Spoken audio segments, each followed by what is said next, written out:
Hey, it's Brad here with MDaemon Technologies. Today I'm going to show you how to set up two-factor authentication for MDaemon Webmail. So right here I am logged into MDaemon Remote Administration.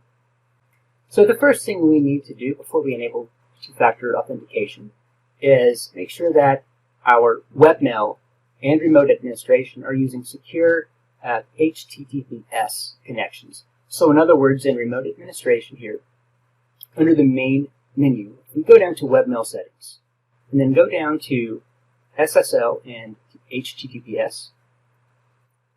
Make sure that you have the option to use HTTPS selected.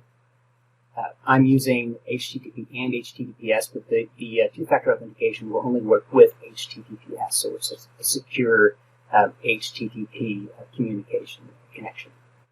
And that concept also applies in remote administration.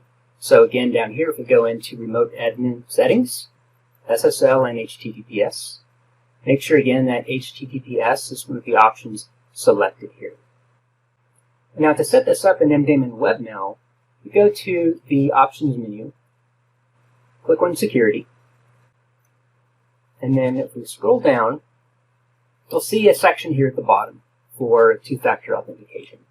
Before we can set up two-factor authentication, we need to enter our password, so I'll do that now.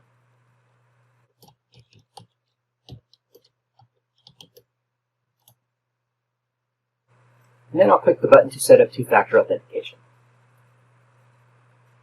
So now the next thing we need to do is use Google Authenticator, which you can download to your mobile device to connect your device to your webmail. So the first thing we do is we pull up Google Authenticator on the mobile device, which I have here. And then we simply select the Begin Setup option. And you can either scan the barcode or manually enter a code on your screen. So I'm going to scan the barcode using my camera. Okay. Now I'm going to enter the verification code that showed up on my screen.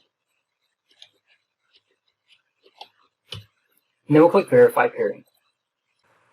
And that's it. We have successfully paired Google Authenticator and enabled two-factor authentication. So now let's test this out. I'm going to log out of Webmail. And now I'm going to log back in. And then I'm prompted to enter the verification code, which I can get from my phone from the Google Authenticator app. And that's it. Very easy to use.